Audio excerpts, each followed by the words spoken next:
মেলাতে গিয়ে কী করলাম। Hello everyone, welcome back to my channel. আমি পিঙ্কি। তো সবাইকে শুভ রথযাত্রা, অনেক অনেক শুভেচ্ছা ও ভালোবাসা। তো আমি আর মা রেডি হয়ে বেরিয়ে পড়লাম, কারণ এইবার আমাদের জয়কান্ত স্কুল মাঠে অনেক বড় করে মেলা বসেছে। কি মজাই না লাগছিল। আর দেখো, বাড়ি থেকে বেরিয়ে সবার প্রথমে কিন্তু প্রভুর দর্শন পেয়ে গেলাম। আর কথাই বলে না, আজ স্বয়ং জগন্নাথ দেব ভক্তদের দর্শন দেওয়ার জন্য নিজে মন্দির থেকে বেরিয়ে আসে।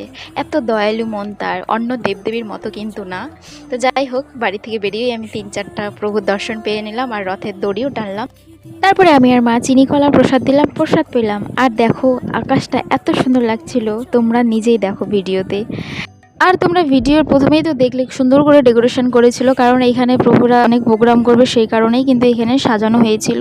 তারপরে আমি আর ঘুরে নিলাম, আর কিছু কিছু সংসারে কিছু কিছু জিনিস কিনলাম যেগুলো আমাদের প্রয়োজনীয়। তারপরে খুব মিস করছিলাম পালবাবু আসেনি, কারণ পালবাবুর একটু কাজের জন্য সে আসতে পারেনি। আর এইখানে পালবাবু যদি আসতো তাহলে নাগরদোলনা বা নৌকা চড়তাম, কারণ মা এত ভয় পায়। তো যাই হোক, তারপরে আমরা এখানে কিন্তু লাইনে দাঁড়িয়ে পড়ছিলাম খিচুড়ি খাওয়ার জন্য, আর দিদির সাথে দেখা হয়ে গেল। তারপরে প্রসাদ খেয়ে দেখো আরেকজনের সাথে দেখা হয়ে গেল, টুলির সাথে।